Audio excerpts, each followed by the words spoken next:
So dear students, in this lecture, we are going to take the story of Portuguese colonization further. So now we are going to study how the Portuguese colonies were established. I mean how the Portuguese administration was established. So let me tell you something.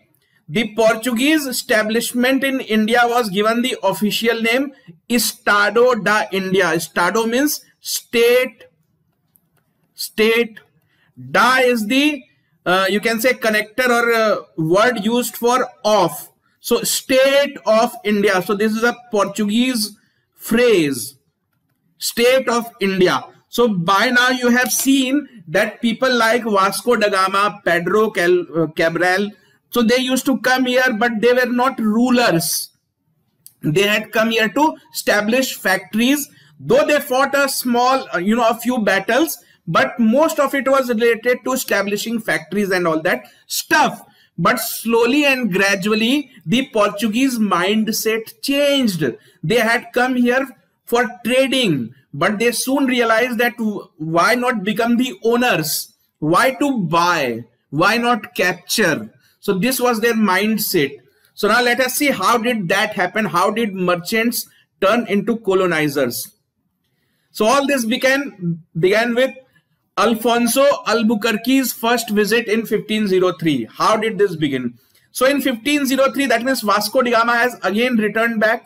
So King Manuel sent a naval commander. So see, he is the first proper naval commander. No more merchants. Now commanders are coming to India. So naval commander Alfonso Albuquerque came to India. Later on, see, now he is coming just in the capacity of commander. 6 years later, he will become the Governor General of Portuguese state of India, which is known as Estado de India. So he is the first military governor. So by sending military governor, the Portuguese king have made it very clear that now we are going to attempt to capture India. We have to capture. That's why naval commander is sent. So Alfonso Albuquerque started looking for allies other than Calicut because they were already at war with Calicut. So they were fighting war with Calicut for last 2 to 3 years. Now they wanted some local Indian rulers as their friends. So Alfonso fought several naval wars with Jamorin. Jamorin means the king of Calicut.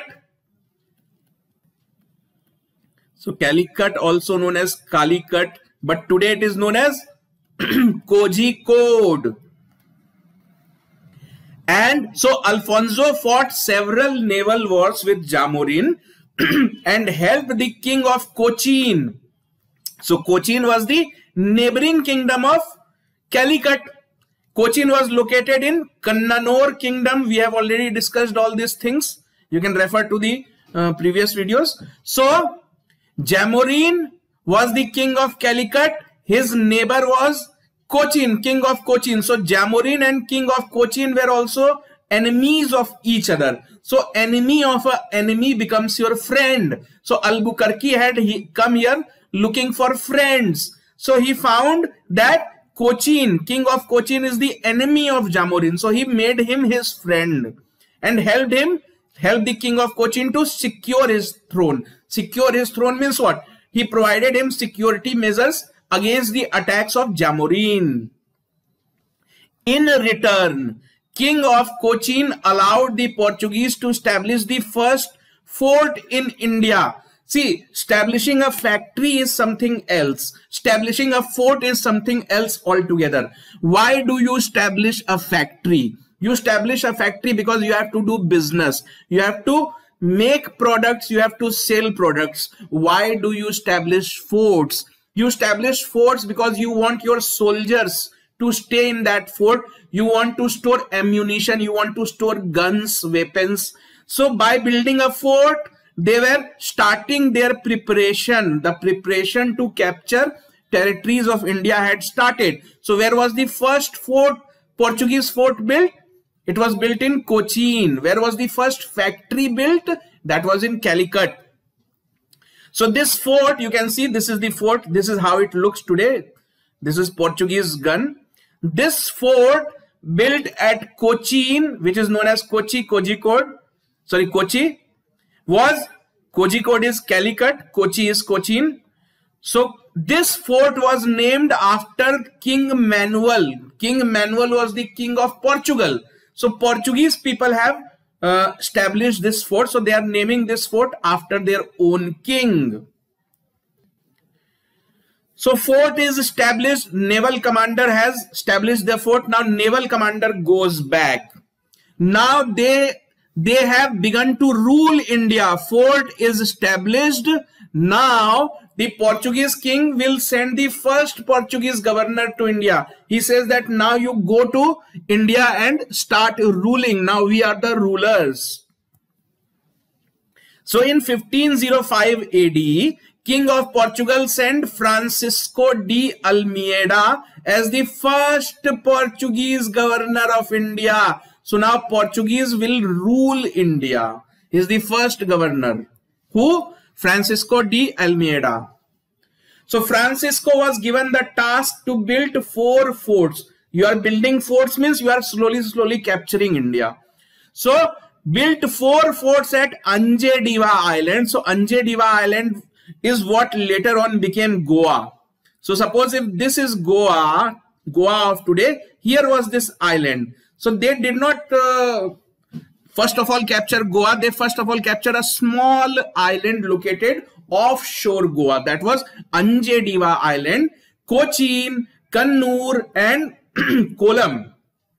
So they are building forts here because they are already at war with Calicut. So they have no entry in Calicut. Francisco captured important port towns of Malacca. See, these Portuguese people had not come here only to stay in Calicut and enjoy sunshine in Goa. They had come here to capture East India. Their company name is East Indies. That means not only India, but all the other countries located east of it. So if this is India, then here is Singapore, Indonesia, Malaysia. So now these Portuguese people, they have already started living in India. So from here, they started their journey towards Malaysia, Indonesia, these kind of countries. So Francisco de Almeida started doing this. That means from India, they now start going to Indonesia, Malaysia. So Francisco captured important towns of Malacca, Aden. Aden is in Yemen, and Hormuz. Why is he doing all this? Because he does not like the Arabian people, Arabian merchants. So Arabian merchant used to come using these 2 ports. So he now captures those ports as well. So here is, if this is India, here is Iran. So now see, this is Calicut. So from here, using the ocean, these Portuguese ships captured all these territories, Indian Ocean. So if you are capturing Indian Ocean, you will also get to capture the port cities. Port of Aden, Port of Hormuz. Now, Jamorin is very much worried because his enemy Portuguese are gaining power. They are becoming more and more powerful. So what will Jamorin do now? So Jamorin becomes friend with ruler of Gujarat, Mamluk Sultan of Egypt, and Turkish Ottoman. Why? Because look at these Portuguese people. They have now started going that way. They have now started capturing Arabian territories. So if you start Arabian territories, will they keep quiet? No. That's why even Egypt, Sultan of Egypt and Turkish Ottoman Empire, they also made an alliance. So 4 people, 4 powers came together. King of Calicut, ruler of Gujarat, Sultan of Egypt and Turkish Sultan of Ottoman Empire. So all these 4 came together and they said that let's tackle the threat of these Portuguese people in opposing the Portuguese Armada. What is the meaning of this Armada? Armada basically means fleet of ships. Fleet of ships. So Portuguese Armada. These 2 forces, which 2 forces? These 4 powers were on one side and on the other side was Portuguese. So these 2 forces came face to face in 1508 in what is known as Battle of Diu. Diu is located offshore the coast of Gujarat. So this battle is taking place in Indian Ocean. Here they are fighting. Francisco lost his son. The governor loses his son. So it is such a big shame for Portuguese people that the son of governor is killed. So Francisco lost his son, but was able to destroy the combined forces of Islamic countries and India an year later. That means initially Portuguese suffered some setback. You can see his son was also killed, but within a year, he managed to defeat all these four friends. So Francisco de Almeida have started capturing oceans, the water. This was started by Francisco de Almeida. So Francisco de Almeida propounded the blue water policy, which is also known as Carthage policy. So his you can say philosophy was, if you capture all these oceans, then your enemies will not be able to reach you. See, this is ocean, you are living on land. So you capture these oceans, and he used to keep his fleets here. So what do these fleets used to do? Whenever some ships from other countries used to come, they used to check their licenses. So that was Carthage policy. So if you want to enter these territories, Indian Ocean, Bay of Bengal, you have to pay money to the Portuguese people. You have to take license from them. Only then can you enter the waters. So this is what is known as blue water policy, also known as Carthage policy. Who gave this policy, or who was the founder of this policy? The first Portuguese governor, Mr. Francisco de Almeida. So now let's see what happens after this. So blue water policy established. Portuguese have managed to capture the Indian Ocean and Bay of Bengal. What happened after that? So you remember this naval commander Alfonso Albuquerque. So now he is sent for the second time to visit India. In 1509 AD, Francisco was replaced by Alfonso de Albuquerque. So as the next governor, so he becomes the second governor of Portuguese territories of India. So Alfonso, he was a naval commander, you have to remember this. So what did he do on his first visit? On his first visit, he had established forts. So now he has come back to India, and now he became the governor. He got promotion. Alfonso tightened the grip over Malabar coast. What is the meaning of Malabar coast? So India has a long coastline. So this side, eastern side, is known as Malabar coast. So this is Malabar coast. Roughly speaking, Kerala, coast of Kerala is basically known as Malabar coast, some part of Karnataka. So this is Malabar coast. The other coast is Coromandel coast. Coromandel coast. So these are the local name of two coasts of India. So Alfonso tightened the grip on Malabar coast, that means on the side of Kerala, and also took major shipbuilding factories under his control. Why did he took major shipbuilding factories under his control? Because he thought that if I will control these factories, how will my enemies get ships made? Ships are made in huge factories. So he now captures those factories, thereby denying access of good quality ships to his rivals. Alfonso acquired Goa from Sultan of Bijapur. Till now, whatever they were doing was more or less located in Kerala. Now, their attention shifts to Goa. Now, please remember, Vasco da Gama had already visited Goa on his first visit. So, he was already aware that Goa is a good place where we can settle. Why it is a good place? Because it is located on the coast of the ocean. They are traders. They have ships. They cannot settle in Patna, they cannot settle in Delhi. They have to settle near the ocean.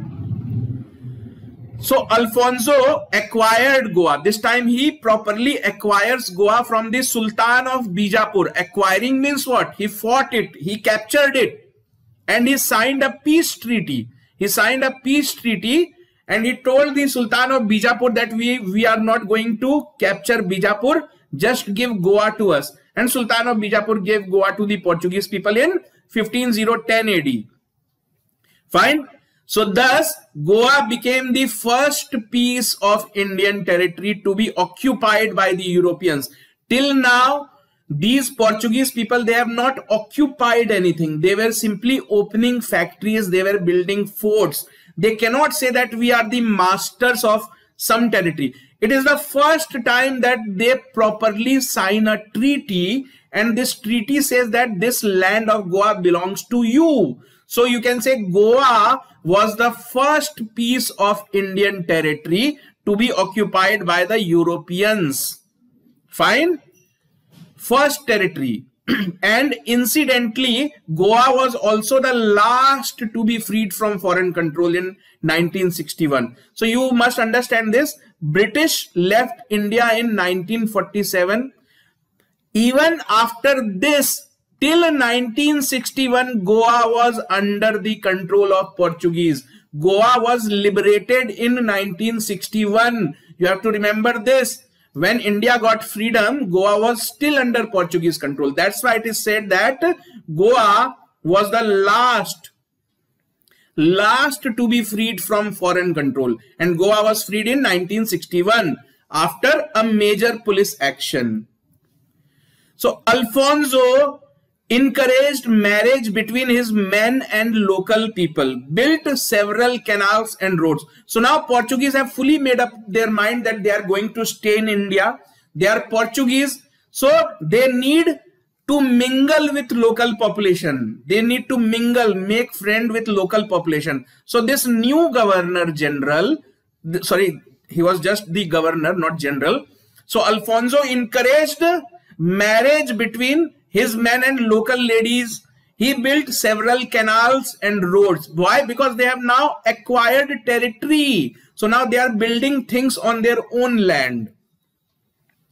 Alfonso also introduced the plantation of new kind of crops, which were not known to Indian population, like cashew nuts and tobacco. Cashew nut, in Hindi it is called kaju. Tobacco is tambaku. I mean, they brought something bad to India. So tobacco, you know how harmful that is.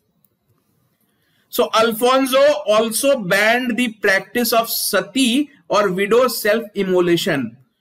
So now he was the governor. He has to rule. So now he is making decisions. He is making administrative decisions. He is not here only to fight. He has to govern also.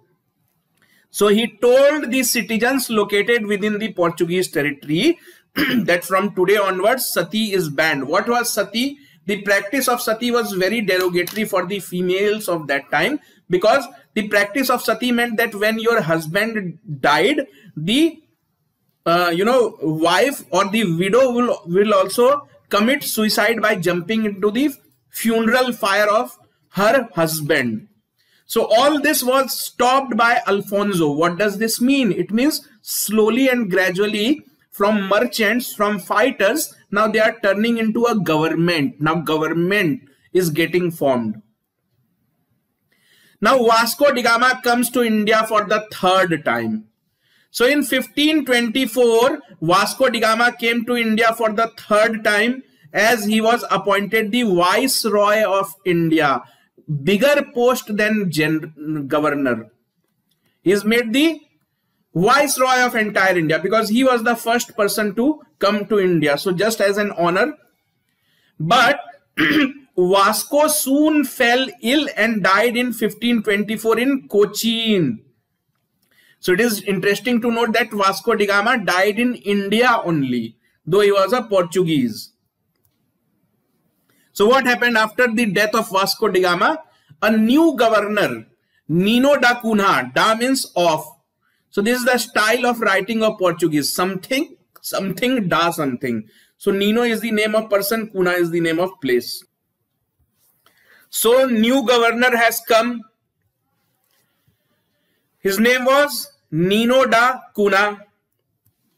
So Nino shifted the Portuguese headquarters from Cochin to Goa because Cochin was not their territory, whereas they have occupied Goa. They have bought Goa from the Sultan of Bijapur. So they went back, they shifted to their new home. New home is Goa. Cochin was their rented home, you can say. He immediately set on the task of expanding Portuguese control in Gujarat, because Goa was more nearer to Gujarat as compared to Calicut or Cochin. Here is Goa, here is Calicut. So now Portuguese also starts looking for opportunity to control Gujarat, because they have already defeated the Sultan of Gujarat once. Where have they defeated? In Battle of Diu. You remember Battle of Diu 1508? So they now have plans of controlling Gujarat, which was then ruled by Bahadur Shah. Bahadur Shah. Please remember that Mughals have come to India in 1526. So all these regions, Gujarat, Calicut, Cochin, they were not under the control of the Mughals. Now Mughals will get involved.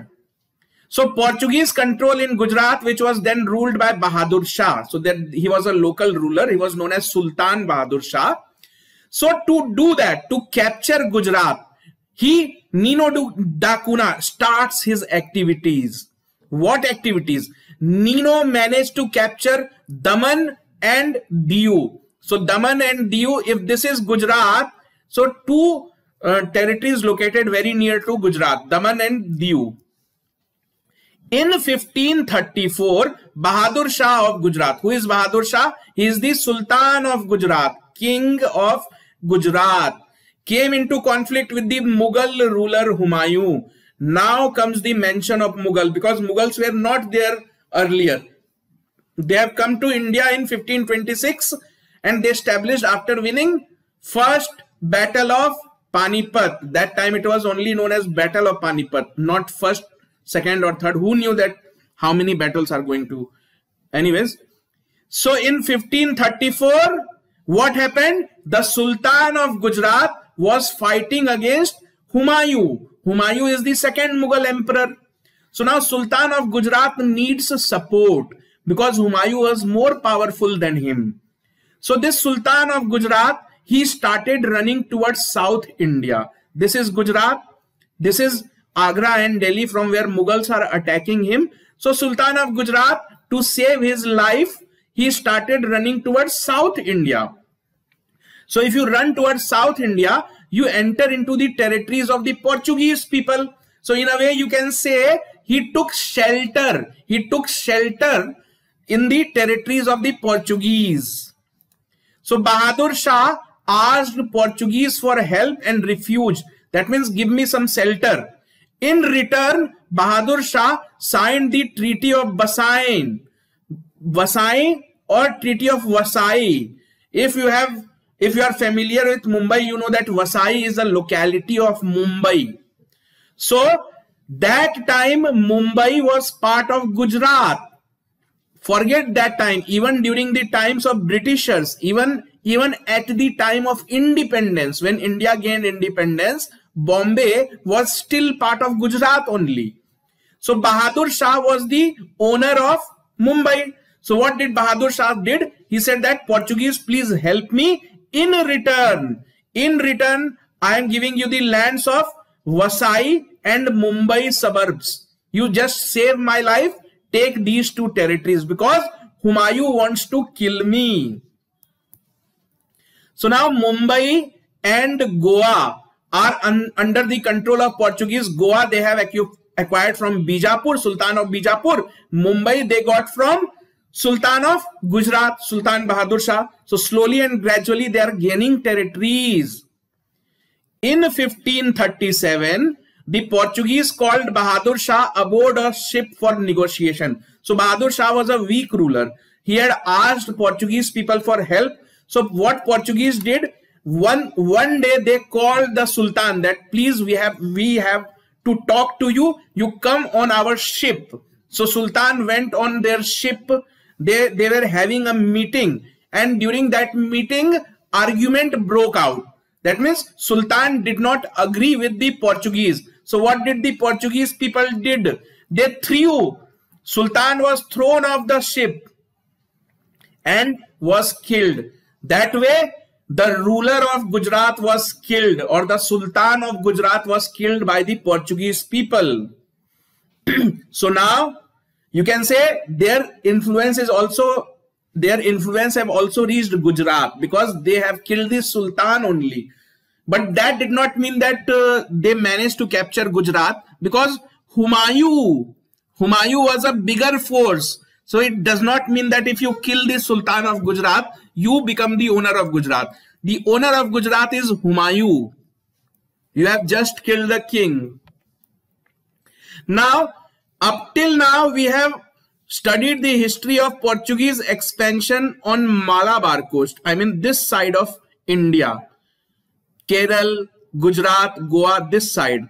Now, let us understand how did these Portuguese people reach the other coast, other side of India. So, let's now understand the history of Portuguese expansion on eastern coast. So, let's see. The Portuguese had to fight many battles to settle on Malabar coast. So you have seen by now that settling on this coast was not easy. They have to fight, they have to bombard Calicut, they have to fight with Egypt, they have to fight with Ottoman just to establish themselves here. But their spread on the eastern coast of India was not the result of any military endeavor. But they did not require military support to settle on the other side, other coast. Why? Because, you see, when Portuguese people have already established themselves, so they started, they were now government, they were now behaving like a government. So they have laid down certain restriction on their own people.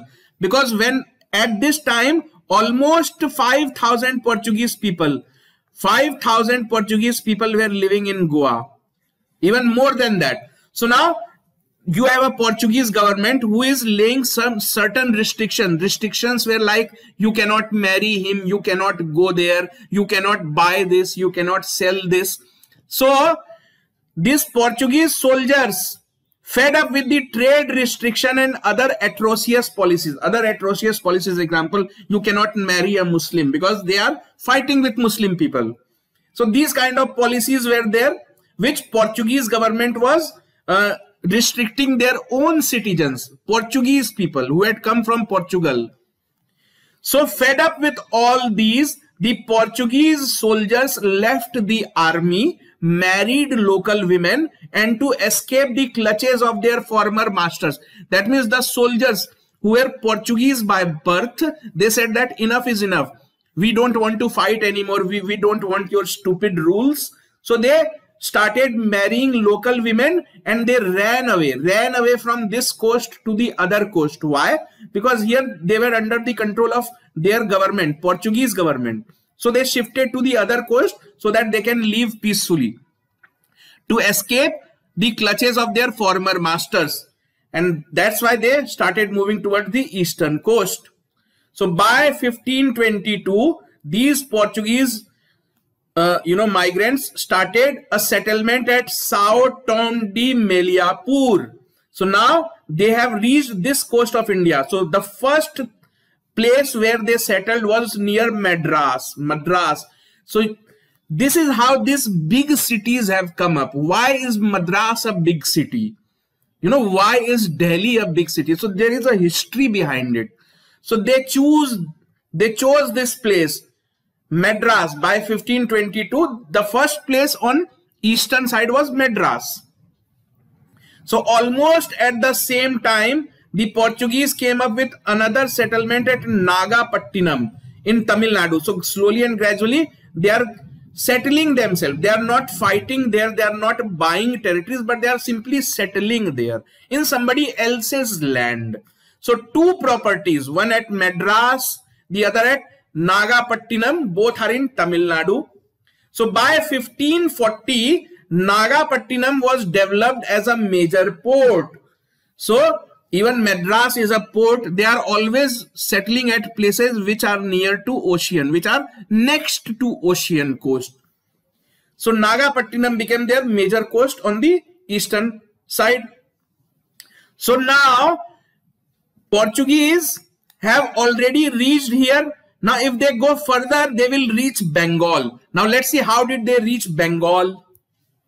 The first Portuguese expedition in Bengal landed in Chittagong. So Chittagong is today in Bangladesh. Today it is in Bangladesh, but during those time it was part of India or part of Bengal. So the first Portuguese expedition in Bengal landed in Chittagong in 1517. So this port was called as Porto Grande. This question have been asked once. So which port did the Portuguese name as Porto Grande? Porto Grande in Portuguese language means the great port. Porto means port, Grande means grand or great. So which port? Port of Chittagong.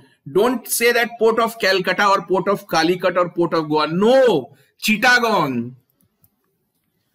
The Portuguese now began to visit the Bengal province annually to carry out merchandise trade. So when they reached Chittagong, so this is India, this is Bangladesh, this is Chittagong. So once they reached Chittagong, they realized, oh, this is a very big port. Big port means ships are coming here, ships are going from there. They are living here, they are living here.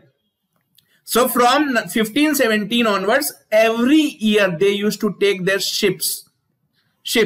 And this Chittagong and Bengal, they were famous for exporting rice, silk and something more. Gunpowder was found here. The raw material for gunpowder, which is known as saltpeter, is found in saltpetre, to be precise, was found during those times in Bengal. The Sultan of Bengal gave them the permission to settle at Satgaon. Satgaon is very near to modern day Calcutta. So this is how now they will become settlers in Bengal. See, they are not fighting there. They are not buying land, but they have took permission. The Sultan of Bengal gave them the permission that you can settle at Satgaon. And Satgaon was also a port. And it was a port located on the banks of river Hooghly.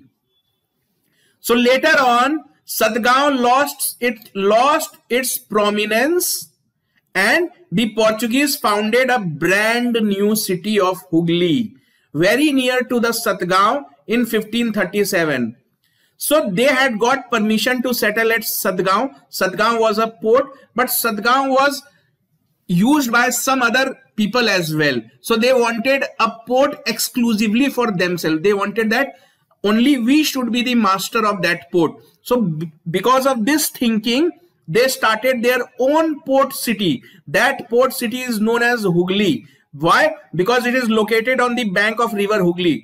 So Hooghly is a river as well as a city. So river flows. So basically Ganga is known as Hooghly there. So Hooghly is also a river, and a town located on river Hooghly is known as Hooghly. So this town is very near to Calcutta. The Portuguese used Hooghly. So now they have a port which is used only by them. They are the masters of that port. They do not allow anybody else to use that port. So what were they doing from this port? The Portuguese used Hooghly to launch pirate attacks on ships sailing in Bay of Bengal. These Portuguese people, they were very infamous. They used to capture ships. What do you understand what is meant by pirate? You can say they were the sea or ocean, what can you say? Dacoits. So pirate means you are traveling on a ship, you see that other ship is coming, so you attack and capture that ship and you loot everything. So these Portuguese were using Hooghly to not for business but for doing pirate attack on ships sailing in Bay of Bengal. Now let us also understand about the religious policies of the Portuguese. The Portuguese people were involved in conflict with the Muslim world, we have already seen. in Europe and Africa, and this rivalry prompted the Portuguese to start a policy of religious persecution of Muslims. So since they were enemies with Muslims in Europe, so they brought the same enmity to India also, because in India also a huge population was Muslim. Soon after acquiring Goa, the Portuguese stepped up their policy of forced conversion of Christianity. So today Goa, if you go to Goa, there's a huge Christian population. How did this population come to Goa? Because these Portuguese people, they have started their policy of forced conversion. That means people were forced to accept their own religion, Portuguese religion, the religions Portuguese had brought, which was Christianity. Hindus were also not spared. So basically their target were Muslims, but that does not mean that Hindus were left out. So even Hindus were given bad treatment. Now this fact you have to remember. Jesuit Saint Francis Xavier. What is meant by Jesuit? The one who worship Lord Jesus. I mean hardcore Christian. So Jesuit Saint Francis Xavier came to India in 1544 and accelerated the missionary activities. Today there is a big church dedicated to Saint Francis Xavier in Goa. Now you already know that when Portuguese have landed in India, Mughals were not present, because Portuguese came in 1498 itself. So Portuguese had come in 1498 itself. Mughals came some 30 years later in 1526. So question may be asked, who were ruling from Delhi? Who were the rulers of North India when Portuguese had come to India? You have to remember Lodhi dynasty. Lodhi dynasty, the dynasty just before the Mughals. So now let us see what happened when Mughals came to settle in India. When Mughals started living in India, then how was the relations of Portuguese with these Mughals? The first Mughal emperor, Babur. So Portuguese and Babur never came face to face. So Babur ruled India only for 4 years. In those 4 years, he was busy in North India and Bengal. North India and Bengal. So he never got the opportunity to really get involved in Portuguese politics. Though Portuguese had no direct rivalry with Jahangir, but his enemy Bahadur Shah, the Sultan of Gujarat, was given protection by the Portuguese. That's why Jahangir did not like Portuguese throughout his life, because they had given protection to his enemy Sultan of Gujarat, Bahadur Shah. So this Bahadur Shah was later on killed by the Portuguese, you remember. So Bahadur Shah gave the territory of Basai and Diu. Basai means Vasai, Mumbai. That is how Mumbai went into the hand of Portugals. Saint Francis Xavier, who had come to India in 1544, Saint Francis Xavier, the Jesuit missionary, had gained popularity, but he died in 1552. So his name had already become famous all over India, because he was a religious figure. He was well respected religious figure. So when Akbar became the emperor, when did Akbar become the emperor? He became the emperor in 1556 AD. So when Akbar became the emperor, he had the habit of conducting assemblies of religious preachers of various religions. You know, he established his own religion known as Deen-e-Ilahi. So before establishing his own religion, he used to discuss religious philosophies with people belonging to various religions. So now there is a new religion in India, which is Christianity. So what does Akbar do? So in 1580, Akbar invites 2 fathers of Jesuit Church of Goa. Goa was totally under control of Portuguese. So he wants to understand what is Christianity, what are the beliefs of Christianity. So Akbar sends message to Goa that please send me some religious teachers. So 2 fathers were sent to Fatehpur Sikri. Fatehpur Sikri was the capital. Akbar was living here. Akbar's palace was there.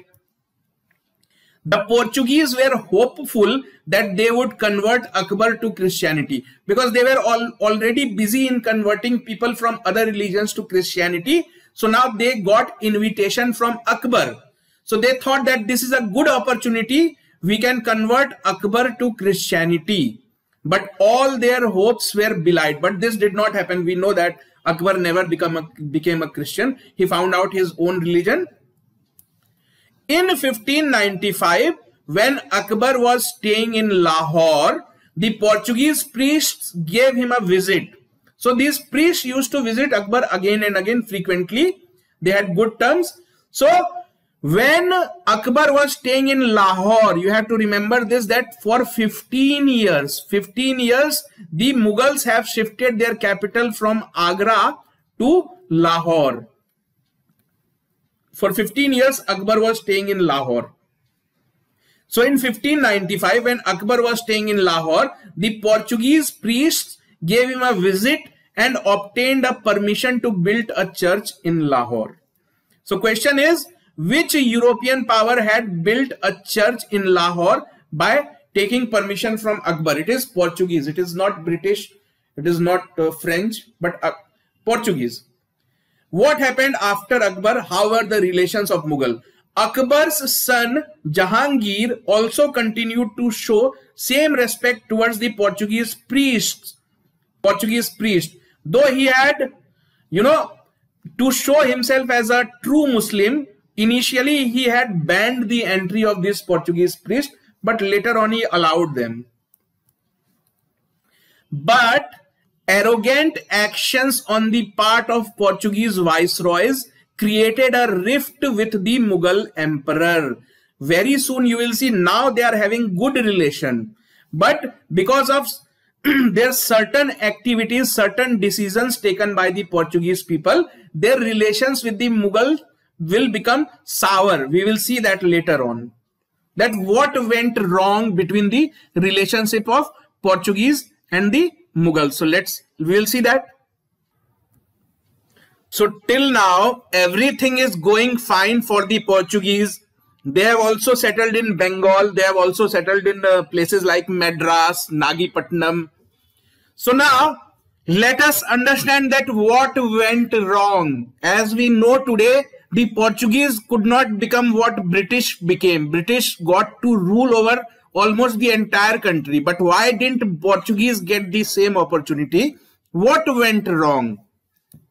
So now let us understand the story of the downfall of the Portuguese Estado da India. Estado da India means Portuguese State of India. This is what it was officially called in the papers, governmental papers of that time. Now, how did they lose their power? So arrival of British officer William Hawkins. So William Hawkins was the first British officer to reach India. So he reached India in 1608. He met Jahangir. So now Britishers have also arrived. Earlier there were only Portuguese. Now Britishers have come. And they are successful in meeting the Mughal emperor. So this meeting resulted in a change of fortune for the Estado da India. The British left a very good impression on the Mughal because, the major reason was that William Hawkins knew Turkish language. Jahangir also knew Turkish language. So they both used to talk in Turkish. They had almost become good friends. So the British left a very good impression on the Mughal and managed to get permissions to start factories at various locations. So I'm sorry, they knew Persian, not Turkish. So Jahangir knew Turkish as well, but William Hawkins and Jahangir, they used to converse in Persian. So now, and Persian was the court language of Mughals. So Mughal allowed them, or Mughal gave them the permission to start factories at various locations. So now Portuguese have some competition. Jahangir does not like them very much. Why? Because his enemy Bahadur Shah was given protection by them. Fine. So now British are giving competition to the Portuguese people. Arrival of British was a grave threat for the Portuguese. Story of their downfall has begun. The other problem, Portuguese had gained bad reputation because of their habit of piracy in Indian waters. They have started looting, capturing Indian ships. They crossed all limits. They crossed all limits of piracy when the Portuguese pirates hijacked the Mughal ship Rahimi, which belonged to Jahangir's mother. So remember, understand, Jahangir is the emperor of all India, and these fools, these Portuguese fools, they are capturing a ship which belongs to Jahangir's mother. So they captured the ship, and this ship was carrying thousands of passengers on Hajj to Makkah. The main problem was the Muslim rivalry, the Christian-Muslim rivalry. So this ship was going to Makkah. It belonged to Jahangir's mother, and these pirates, they captured it. They took this ship to Goa and burned it. So this ship was taken to Goa and it was burned. So it was a great insult for Jahangir. He was the emperor. So what will Jahangir do? He will obviously take revenge. So Jahangir retaliated by capturing the Portuguese settlement of Daman. So Daman was given to them by the Sultan of Gujarat. Sultan of Gujarat had given them all these territories. Now Jahangir takes back Daman. Daman will be taken back by Portuguese in 1559. But now, for now, Daman is gone from their hands.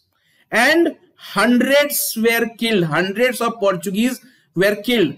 Churches at Agra were destroyed. You remember that Akbar had allowed them to build churches. Now all those churches were destroyed. So if you do not respect my religion, I will not respect your religion. So if you disturb people going on Hajj, I will destroy the church. Now this was happening during Jahangir's time. But what happened when Shah Jahan became the emperor? So during Shah Jahan's time, the Portuguese soldiers kidnapped 2 slave girls of Shah Jahan's wife. So Mumtaz Mahal was Shah Jahan's beloved wife. You know that Taj Mahal is built in her memory. So how much Shah Jahan loved Mumtaz Mahal, everyone knows. So what these Portuguese soldiers did, they kidnapped 2 slave girls of Mumtaz Mahal, of the empress. So Shah Jahan lost his temper. So Shah Jahan became very angry and he ordered the complete destruction of Estado de India. He said that, who are these people? I don't know. Go and kill them. Throw them out of country. I don't want to see them in India. So, but Shah Jahan was not the master of all India. He was the master of only Mughal territories. So Shah Jahan ensured that none of the Portuguese are allowed to stay in Bengal or in Delhi or in Agra or in Lahore. Entire Mughal territory was freed from these Portugals. So Mughal siege of Hooghly, because Shah Jahan have given the order that go and destroy these people. So what will Mughal forces do? They have to go and destroy them. So Mughal siege of Hooghly. You remember Hooghly? Hooghly was the port established by these Portuguese people in 1537. So now Mughal says that first we will attack Hooghly, because from Hooghly they are doing piracy. Hooghly was used as the base for pirates to hide their ships. So they attack Hooghly in 1632. Thousands of Europeans were killed. 400 were imprisoned at Agra, because Agra was the capital, and remaining fled away to Portugal. So that way Bengal was free from the Portuguese menace. So Shah Jahan ensured that I will not allow a single Portuguese to stay in my land. So all the Portuguese were thrown out. Bengal was free. So foolish Portugal, foolish decisions taken by Portugals are now hurting them. The Portuguese were now scared and diverted their attention towards colonizing Brazil and Malay. Malay means Malaysia, Indonesia, so Malay Peninsula, because they understood that now Shah Jahan is not going to let us live in peace. So they have shifted their attention. They said that now India is gone from our hand. So let's concentrate our attention. Let's focus our attention on our other territories. All these two territories were also, captured by Portuguese only. Now third force comes to India. English have already come. British, Hawkins have visited Jahangir. Now another European country has entered Indian territory, that is Dutch, Netherlands, gave fierce competition to the Portuguese and snatched away most of their properties by the mid 18th century. So if you ask me, there are, till now you have heard about three forces: English, Portuguese, and now Dutch. So it is actually Dutch who are fighting more with Portuguese. English are not fighting that much with Portuguese. So this line basically means that the snatching of territories from Portuguese hand was done majorly by Dutch, not by English, because English were busy in somewhere else, North India. Goa still remained with the Portuguese. Now you can see slowly, gradually, Portuguese people are losing everything that they had gained in India. But Goa, which they have rightfully bought from, they have bought Goa in 1510. They have declared Goa as their capital in 1530. You have to remember these two facts. Goa was acquired by them in 1510, and 20 years later, they declared Goa as the capital of Estado da India. So Goa still remained with the Portuguese, but had lost its importance as a trade port. Now it is noteworthy to remember that the Portuguese left India totally only after 1961, when Goa was liberated after a military action by Indian government. So you can say Portuguese came to India in 1498. They left India in 1961. Britishers left in 1947 only. So when India gained independence, Goa was not independent. Goa was still under Portuguese control. You have to remember this. So in this way, which European power came to India first? Portuguese were the first one to come to India, and they were also the last one to leave India. They left at last 1961. Before them, the Britishers have already left. So this is the story of Estado India, rise and fall of Portuguese empire, if you can call it, in India.